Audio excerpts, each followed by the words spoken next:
पाकिस्तान को उसकी कीमत चुकानी पड़ेगी। वो पाकिस्तानी भाइयों से मैं कहना चाहता हूँ कि आपको इसकी कीमत चुकानी पड़ेगी।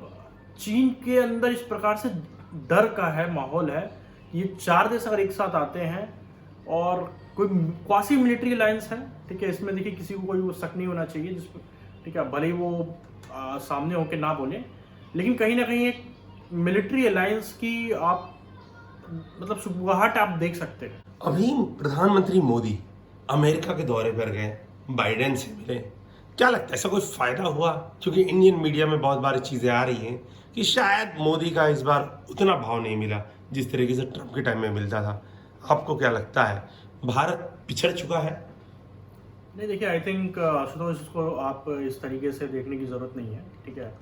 अब मीडिया में एक तबका जो है वो इस बात को लेकर सवाल उठाता है कि शायद उस तरीके से भाव नहीं मिला है, लेकिन अगर आप ढंग से देखें तो आपको समझ में आएगी कि चीज़ें एक्चुअल क्या होता है। मतलब देखिए, भाव नहीं मिलने से आप क्या समझते हैं? मतलब कि ठीक है, 1 लाख लोग जमा नहीं हुए उस प्रकार से, तो उस समय कोविड का टाइम भी नहीं था जो आज के समय में है। खैर, ये बहुत छोटी सी बात होगी ये कहना। मेरे को लगता है कि मोदी जी कोई एक इंडिविजुअल आदमी नहीं है, वो एक देश का प्रतिनिधित्व कर रहे हैं वहाँ पे।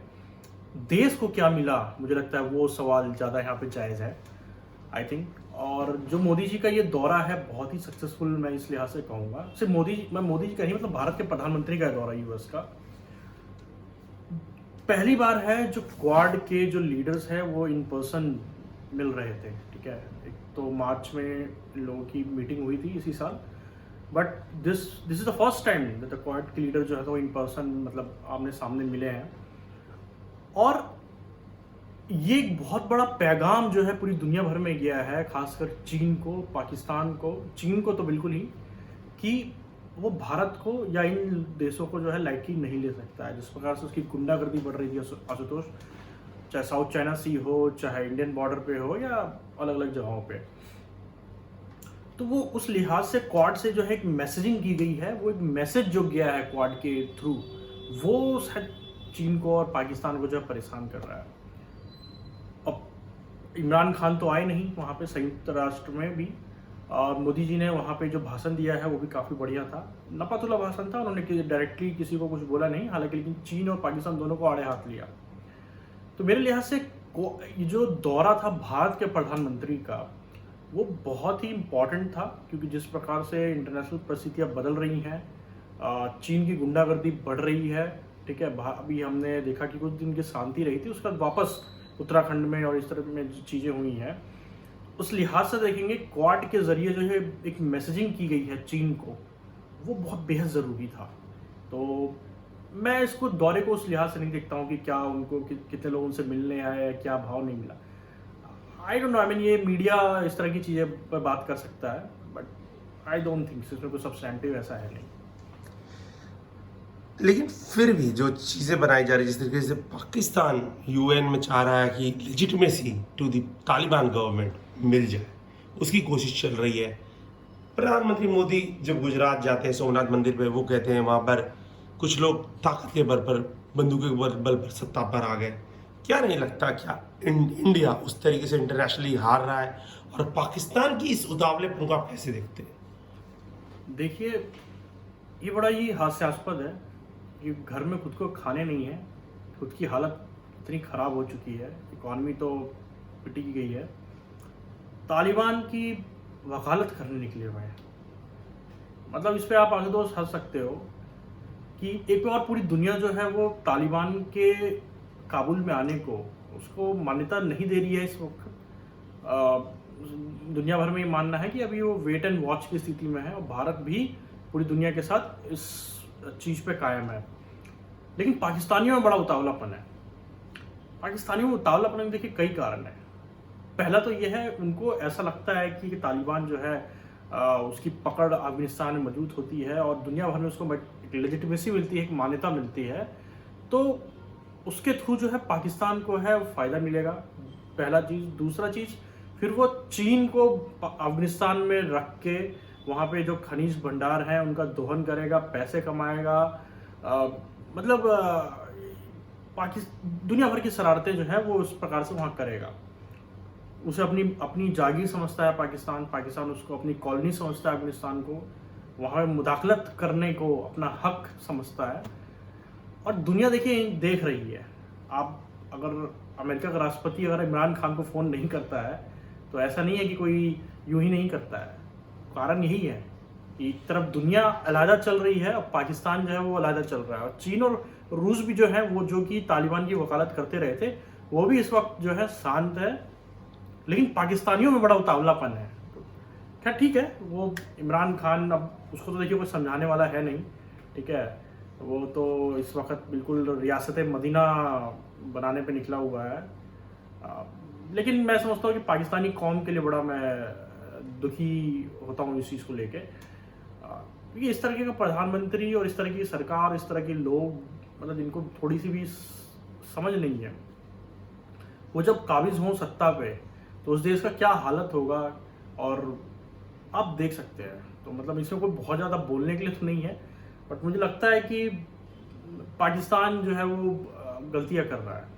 इंटरनेशनल कम्युनिटी जिस प्रकार से अभी जो डिसीजन ले रही है तालिबान पे, जो वेट एंड वॉच की स्थिति है अभी, उसका अगेंस्ट जाके वो उतावलापन दिखाना, वो पाकिस्तान को उसकी कीमत चुकानी पड़ेगी। वो पाकिस्तानी भाइयों से मैं कहना चाहता हूँ कि आपको इसकी कीमत चुकानी पड़ेगी। चीन को लेकर क्या समझते हैं? पाकिस्तान, चीन, अब तालिबान आ चुका है और चीन अचानक से देख रहे हैं अटैकिंग मोड पे आ गया है। पहले भी खबरियां हैं, चीन लगातार इन्फिल्ट्रेशन कर रहा है, हमारे जवानों के इतने सारे जवान शहीद हुए। अब खबर है फिर वो आया, ब्रिज तोड़कर गया। प्राइम मिनिस्टर मोदी कमजोर लग रहे हैं, हारे हुए लग रहे हैं, थके हुए लग रहे हैं। ऐसा नहीं लग रहा कि प्रधानमंत्री मोदी का गुब्बारा फूट गया है? नहीं आप तो देखिए, इसको मैं इस तरीके से नहीं देखना चाहिए। आई थिंक चीन जो है इस वक्त काफ़ी ज़्यादा घबराया हुआ है, डरा हुआ है, गुस्से में है, फ्रस्ट्रेट है। और ये मतलब मेरे हिसाब से बहुत सही हुआ है, क्योंकि जिस प्रकार से आप मई 2020 में उसने भारत पे एक प्रकार से आक्रमण किया था, ये सोच के कि वो भारत को दबाव में ले आएगा, उसकी ज़मीन को हड़प लेगा, भारत को सबक सिखाएगा। भारत ने जो है एक पलटवार किया है, मतलब उसके अगेंस्ट में। तो चीन जो है इस समय काफ़ी ज़्यादा गुस्से में है, और उसका गुस्सा जो है वो आप इस समय देख सकते हैं इस प्रकार से जो निकल रहा है। खींच मैं कहूँगा आशुतोष इसको, कि वो खींच निकाल रहा है। जिस प्रकार से दुनिया चीन की बदमाशी के विरुद्ध लामबंद हो रही है, वो एक साथ आ रही है, चीन को सबक सिखाने की बातें की जा रही हैं। सप्लाई चेन जो है पूरी दुनिया का, उसको वापस चीन से खींचकर क्वाड के देशों में और इधर वेस्ट में लाया जा रहा है। भारत उसका जो है सबसे बड़ा बेनिफिशियरी बनने जा रहा है। तो चीन के अंदर इस प्रकार से डर का है माहौल है। ये 4 देश अगर एक साथ आते हैं और कोई क्वासी मिलिट्री अलायंस है, ठीक है, इसमें देखिए किसी को कोई शक नहीं होना चाहिए, जिस ठीक है, भले ही वो सामने होके ना बोले, लेकिन कहीं ना कहीं एक मिलिट्री अलायंस की आप मतलब सुबुगाहट आप देख सकते हैं, ठीक है। अभी ये नहीं है, लेकिन आने वाले समय में ये एक मिलिट्री अलायंस का रूप ले सकता है, ठीक है। लोग बोलते हैं कि ठीक है ऑकस का एक अपना रोल है, लेकिन मेरे हिसाब से चीन को जो घबराहट है वो ऑकस से ज़्यादा क्वाड से है, क्योंकि क्वाड जो है वो भारत को मजबूत करता है। इसमें मोदी जी का कमज़ोर होना, आई डोंट थिंक सो कि कमज़ोर होने वाली से कोई बात है। जिस प्रकार से उन्होंने यूएन में भाषण भी दिया है, और पहली बार भारत ने जो कोरोना वायरस की जो शुरुआत जहाँ से हुई थी उसमें जो जांच होनी चाहिए उसके बारे में खुल के बोला है। ये आज से पहले भारत ने कभी इस पे नहीं बोला था। तो भारत भी अब बढ़ चढ़कर चीन की मुखालफत में उतर आया है। मैं इसको ये ऐसे देखता हूँ। मोदी जी ने हालांकि लद्दाख के दौरे पे अपने गए थे तो उन्होंने वहाँ बोला था, एक इशारा दिया था कि एक्सपेंशनिज्म का दौर खत्म हो चुका है। लेकिन वहाँ पे जिस तरीके से उन्होंने सवाल उठाया कि WHO से लेकर जो रेटिंग वगैरह में जिस तरीके से धांधली हुई है और चीन को फ़ायदा पहुँचाने की कोशिश किया गया है, उससे उन्होंने जो सवाल उठाया कि जो यूनाइटेड नेशंस है उसकी एजेंसियाँ हैं उसके ऊपर जो साख पे बट्टा लग रहा है, और जिस प्रकार से जो कोविड जहाँ से शुरुआत हुई उसकी जांच में अड़ंगा लगाया चीन ने, और यूनाइटेड नेशन की एजेंसियों पे उसका रसूख का उसने फ़ायदा उठाया। तो भारत ने बिल्कुल सामने आके नाम लिए बिना मुखालफत किया है। तो मेरे हिसाब से मैं चीन की जो इस आक्रामकता है उसको मैं एक डर को छिपाने के लिए घबराहट में उठाया हुआ कदम ज़्यादा समझता हूँ। इम्पोर्टेंट एक चीज समझ में आ रही कि इंडिया ने अपने सारे संबंध अपने पड़ोसी मुल्कों से खराब कर लिए। चाइना, श्रीलंका, पाकिस्तान, अफगानिस्तान में एक नई शक्ति आ गई है। बांग्लादेश भी उस तरीके से अब नहीं बिहेव कर रहा है। डोंट यू थिंक इंडिया की फॉरेन पॉलिसी को फिर से रिविजिट करने की जरूरत है? आशुतोष देखिए, इसमें ये कहना गलत होगा कि भारत ने रिश्ते खराब किए हैं। अगर आप देखेंगे तो चीन से रिश्ते खराब हुए। पाकिस्तान जो है चीन की एक एक्सटेंडेड कॉलोनी है। श्रीलंका चीन के प्रभाव में है, जिस प्रकार से हमने देखा जो डेब्ट क्राइसिस था और किस प्रकार से वो चीन के कर्जे में रहा। जब बांग्लादेश में चीन ने $40 बिलियन का ये सरमायाकारी कर रखी है। अफगानिस्तान में तालिबान आ गया। नेपाल में चीन का प्रभाव है। तो मैं इसको भारत की फॉरेन पॉलिसी का फेलियर नहीं मानूंगा, बस करते मैं इसको कहते हैं ना वेकिंग कॉल मानता हूँ कि ये पूरे भारतवर्ष के जितने भी नेता हैं या लोग हैं उनके लिए ये जगने का समय है। उनको समझने की है बात कि जिस प्रकार से चीन चाले चल रहा है वो आपके आस पड़ोस के देशों में उनको कैसे कर्जे में फंसाकर उनको अपनी तरफ लेने की कोशिश कर रहा है। तो मुझे लगता है कि भारत ने अब शुरुआत की है। I think don't you think what you said in the previous line कि prime minister has said in Ladakh expansionism का दौर खत्म हो गया है, लेकिन now you are saying Sri Lanka, Nepal, this is not expansionism. this is a kind of expansionism, ठीक है, This is straight economic expansionism। उसी का मोदी ने वहां पे It's geographical too. look In Pakistan, it's geographical. नहीं Pakistan Taking a port in Sri Lanka is geographical. How you can say it's not just economical? उसमें देखिए 2-3 चीज समझने की जरूरत है। वहां पे मिलिटरीली चीन ने कब्जा नहीं किया, ना पाकिस्तान की जमीन पे ना श्रीलंका की जमीन पे, लेकिन Chinese army looks after Sri Lankan port. Chinese army looks into the construction of the roads in Pakistan. नहीं, देखिए ये मैं इसमें देखिए 2-3 पॉइंट है मैं बताना चाहूँगा। Chinese army is not the part of this gate now, ठीक है, till now it is not the part of this, it's all part of The CPC project is being governed by the Chinese officials mostly. Also, I think this is the wrong thing. You check with this. It's not part of the Chinese army yet now. But मतलब इस चीज़ का डर क्यों है कि जिस प्रकार से पोर्ट्स को गिरवी रखा गया है उसका डुअल यूज हो सकता है, मतलब मिलिटरीली पर्पस के लिए भी यूज हो सकता है उसका, ठीक है। अभी तक नहीं है ऐसा, ठीक है, कि चाइनीज आर्मी उसको नहीं। So China has circled us. Are you saying it? It's a wake-up call for Prime Minister Modi. China has circled us with all neighboring countries. तो देखिए चाइना ने जो इंसर्कलिंग की है भारत की, ये आज की बात नहीं है, ये बहुत दिनों से Prime Minister Modi has failed. नहीं, भारत ने भी चीन का सर्कल किया। अगर आप चीन के इर्द गिर्द आप देखिए, ताइवान के साथ अभी एक डील होने जा रही है सेमीकंडक्टर्स को लेके, जो सेमीकंडक्टर्स वगैरह भारत में ही प्रोडक्शन किया जाएगा, ठीक है। फिर जापान के साथ आपके अच्छे रिश्ते हैं, ठीक है, अभी क्वाड में भी ये दोनों पार्टनर्स हैं। फिर साउथ कोरिया के साथ आपके अच्छे रिश्ते हैं, ठीक है, सिंगापुर के साथ आपके अच्छे रिश्ते हैं। तो दैट डिपेंड्स, मतलब अगर आप देखिए तो चीन के इर्द गिर्द भी भारत के दोस्त देश हैं इस प्रकार से, जहाँ पे जापान तो बिल्कुल उसके चीन को काउंटर करने के लिए दोनों एक साथ आए हैं, ठीक है। तो ये कहना कि सिर्फ चीन ने भारत को सर्कल किया ऐसा नहीं। हाँ, चीन का तरीका ज़्यादा डिफरेंट है, वो ज़्यादा एग्रेसिव है। क्यों? क्योंकि चीन जो पाकिस्तान है या श्रीलंका है, ये एक डेब्ट क्राइसिस में आके वो चीन की एक्सटेंडेड कॉलोनी के रूप में है। लेकिन यहाँ पे जब भारत और जापान, साउथ कोरिया, वियतनाम, इनकी जब हम बात करते हैं, दे आर दी पार्टनर्स। सो ये कहना कि सिर्फ चीन ने भारत को इंसर्कल किया ऐसा नहीं है, वो दोनों साइड से है। इसीलिए चीन में घबराहट का दौर क्यों है, क्यों चीन घबराया हुआ है, कारण यही है कि वो बरसों से भारत को यहाँ पे उसने इंसर्कल किया, ठीक है, स्ट्रिंग ऑफ पर्ल्स के नाम से। भारत ने उसका जवाब देते हुए चीन को भी प्रेशर में लिया है, ठीक है। तो ये कहना गलत है। हाँ, रही बात की पोर्ट पे कि मिलिट्री का कंट्रोल है, लेकिन मिलिट्री के देखिए कंट्रोल अभी डायरेक्ट नहीं है, लेकिन इन फ्यूचर नहीं, Sri Lanka port it's confirm that is controlled by the I think Chinese नहीं military. Ashutosh, you need to check. I have my friends who have visited those places, and that is confirmed. No, it is no not. Sri Lankan common citizen can visit that place.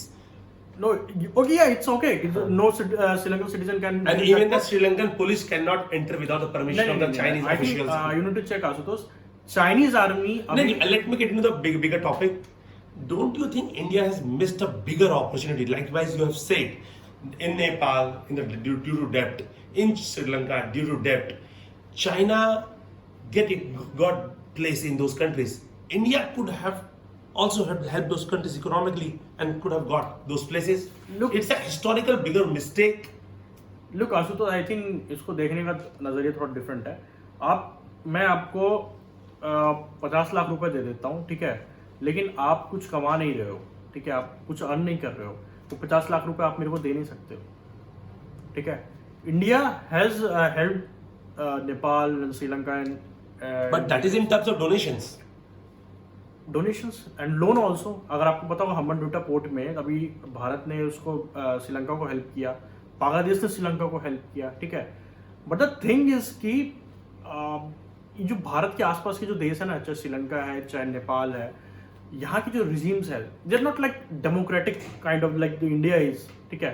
So in order to run their economy, in order to suppress the dissent in this country, ठीक है, तो इन लोगों को जो पैसे की जरूरत होती है, चीन जो है बेतहासा इनको पैसे देता है, फिर इनको कर्ज के जाल में फंसा लेता है। उसने श्रीलंका में ही किया, नेपाल में देखिए इस तरह का इन्वेस्टमेंट अभी चीन का उस प्रकार का नहीं है, ठीक है। लेकिन नेपाल जो है वो दूसरे तरह के गेम खेल रहा है वहाँ पे। केपी शर्मा ओली जो है वो चीन का डर दिखा के भारत से कुछ लेना चाह रहे हैं, चीन को भारत का डर दिखा के वो चीन से कुछ लेना चाह रहे हैं। सो ये ठीक है, वो कुछ इस तरह के देश जो है वो खेल रहे हैं। अभी तक जो देखा गया है कि जो डेप्ट जो इस तरह की प्रॉब्लम हुई है वहाँ पे स्टेक्स को चीनी गवर्नमेंट ने जो है वो एक्वायर किया है। एक डर ये है कि कल को अगर भारत से युद्ध होता है इस प्रकार से, तो उन पोर्ट्स का मिलिट्री यूज भी किया जा सकता है। मतलब सपोज कीजिए आज ग्वादर है, वो आज प्योरली कमर्शियल यूज हो रहा है उसका, लेकिन कल को इस तरह की सिचुएशन क्रिएट होता है तो वहाँ पे चाइनीज आर्मी जो है वो अपने नौसेना को या उनके विमान वाहक पोत या शिप्स को एयरक्राफ्ट कर सकती है, एयरक्राफ्ट कैरियर्स को रख सकती है, हम्बनटोटा में रख सकती है, जहाँ पे आपको तमिलनाडु बहुत बगल में है। अभी तक ऐसा नहीं है, लेकिन फ्यूचर में संभावना है। अभी तक ऐसा नहीं है, जो भी जानकारी है हमें, अभी तक कोई आर्मी या उसका कोई सीधा इसमें कोई वो नहीं है। हालांकि ना, जब चीनी सरकार जो है वो इसमें सीधे इन्वॉल्व है तो खतरा है कि आने वाले समय में जब इस तरह की स्थितियां बिगड़ती हैं या बिगड़ेंगी तो चीनी सेना जो है वो आगे आ सकती है। तो इसीलिए देखिए तैयारी है, भारत तैयारी कर रहा है क्वाड में जिस तरीके से उसको एक्टिव करने का मतलब ही देखिए यही है कि किसी प्रकार से जो चीन को जो है रोका जाए, उसको समझाया जाए, बताया जाए कि भारत भी जो है उसके इस खेल का तोड़ निकाल सकता है। भारत ने करना शुरू भी कर दिया है। ताइवान के साथ सेमीकंडक्टर की डील होना, क्वाड देशों को एक साथ आना, अपने आप में बहुत बड़ी बात है। Quad has been working from decades, I think. It has been not been created in last 6-7 years. See, and doing a semiconductor deal, do you think can we equalize both what China is doing and what India has made a deal? It's an economical deal of semiconductor. Obviously, it's a economic deal, but I think जिसका प्रभाव जो आने वाले समय में वो बहुत ज्यादा रहने वाला कारण we have certain deals with certain countries on business. We even have a deal with North Korea. कारण बताता हूँ। देखिए आज की सारी लड़ाई जो है ना, चीन क्यों इतनी गुंडागर्दी कर पा रहा है? क्या उसकी मिलिट्री इतनी स्ट्रांग हो गई है? नहीं।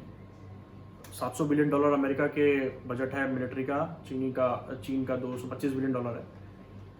नहीं, कारण देखिए क्या है कि चीन जो है वो सप्लाई चेन को जो है वो कंट्रोल कर रहा है पूरी दुनिया में। तो जब तक आप उस चीज को नहीं तोड़ते हैं, ये जो क्वाड के देश हैं, कि चीन से उस सप्लाई चेन का उसको नहीं तोड़ते, तब तक वो अपनी डिपेंडेंसी चीन पर नहीं खत्म कर पाएंगे। आप समझिए, सेमीकंडक्टर्स आर द फ्यूचर। आपको स्मार्टफोन है, आपको आर्टिफिशियल इंटेलिजेंस, हर एक चीज में आप अपना फोन मैन्युफैक्चरिंग कर रहे हैं, आपको सिम कार्ड से लेकर एवरीथिंग यू नीड सेमीकंडक्टर्स ना। सो इंडिया में प्रोडक्शन हो रहा है, बहुत कम स्तर पे है, जिस लेवल और जिस पैमाने पे रिक्वायरमेंट है, और उसकी सप्लाई चेन में चीन का वर्चस्व है, मतलब 80-90% था कुछ सालों तक जो सेमीकंडक्टर्स का प्रोडक्शन होता था, अब घट के 50-60% हुआ, but 50-60% is still it's a very long part. Biggest pi in of the market. So quad के दोस्त क्या कर रहे हैं जिस समय वो मिले हैं, वो उनका क्या इस समय मकसद है कि स्टेप बाय स्टेप वो क्या कर रहे हैं? कह रहे कि पहले हमारे को जो सप्लाई चेन है वो चीन से खींचने की जरूरत है, क्योंकि अगर वॉर होता है, चीन इस तरह की चीजों को रोकता है, तो आप इकोनॉमिकली देखिए, जरूरी नहीं है कि आपके मिलिट्री ही लड़ा Now, when America has left Afghanistan, do you think in future, when situation will go out of hand with India and China, will America help to India? Secondly, did India lost his old trustworthy friend Russia? I think देखिए, भारत को अपनी लड़ाई जो है आशुतोष वो खुद लड़नी पड़ेगी, कोई भारत के लिए लड़ने नहीं आने वाला है। आपके साझेदार होंगे, आपके दोस्त हो सकते हैं, ठीक है।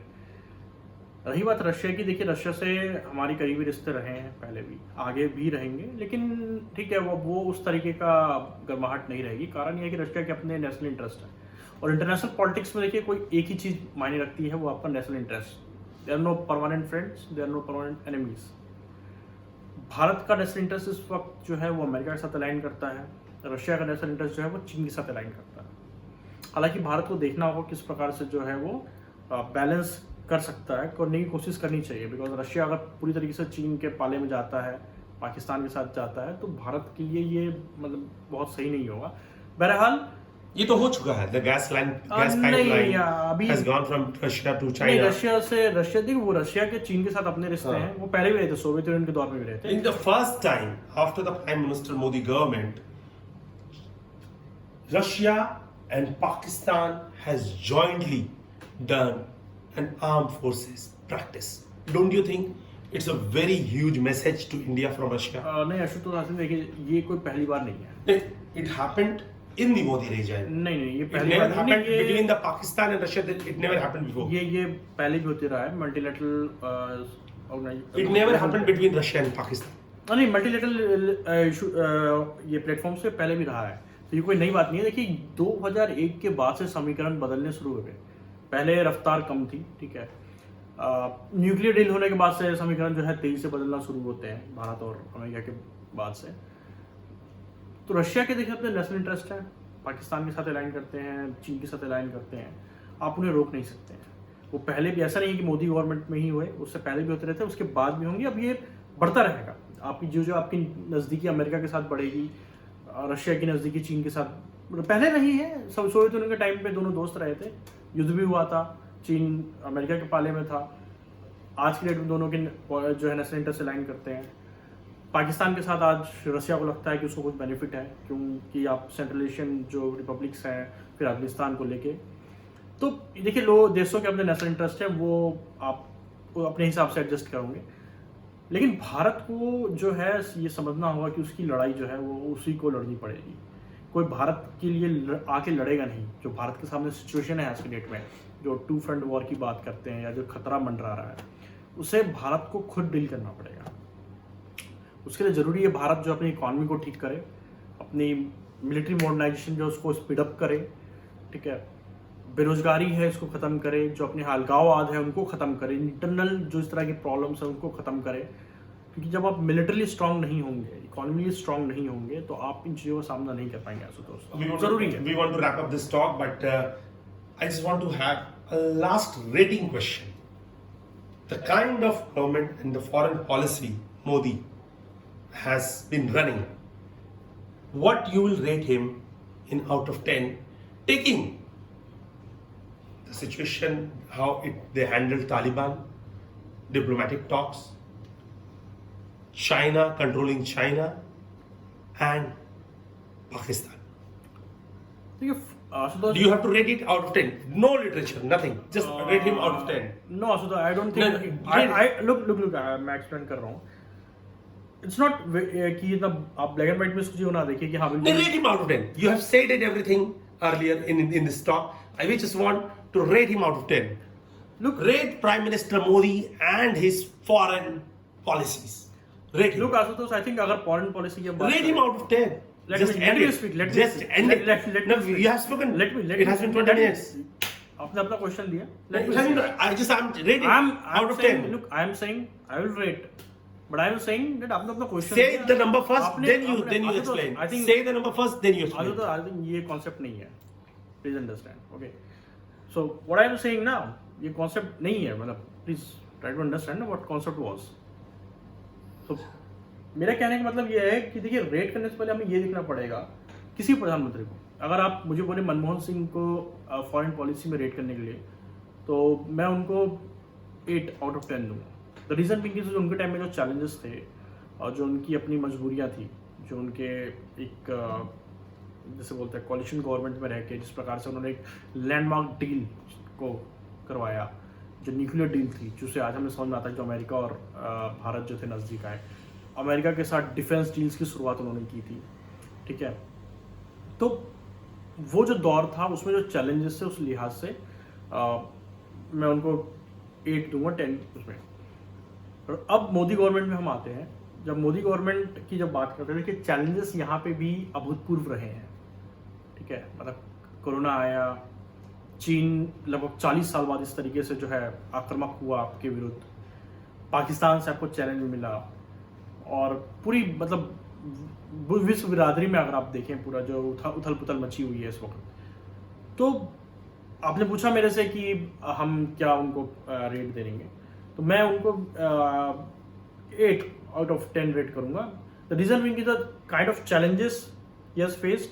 ठीक है, और जिस तरीके का चैलेंज, देखिए हर दौर में अलग अलग चैलेंज रहा है. आज जिस तरह का चैलेंज है और उसके लिहाज से जिस तरीके से कोशिश की गई है, क्वाड कोई नई बात नहीं थी. क्वाड जो था वो 2004 में सुनामी के बाद आया था. ठीक है, और जिस तरीके से उसको आज दोबारा जिंदा करके उसको खड़ा किया गया है और चीन के विरुद्ध, और चीन को रोका गया है. प्लीज अंडरस्टैंड, चीन को रोका गया है. ऐसा नहीं है कि चीन को हम लोगों ने कोई जीत उसको मिल गई है. तो ठीक है, अपने देखिए अलग अलग दौर के अलग अलग प्रधानमंत्री रहे हैं. मैं देखिए उसको पॉलिटिकल पार्टी है उससे रिलेट नहीं करना चाहूँगा, लेकिन अलग अलग दौर के अलग अलग प्रधानमंत्री रहे हैं और उनके चैलेंजेस अलग रहे हैं, तो रेटिंग उस हिसाब से है.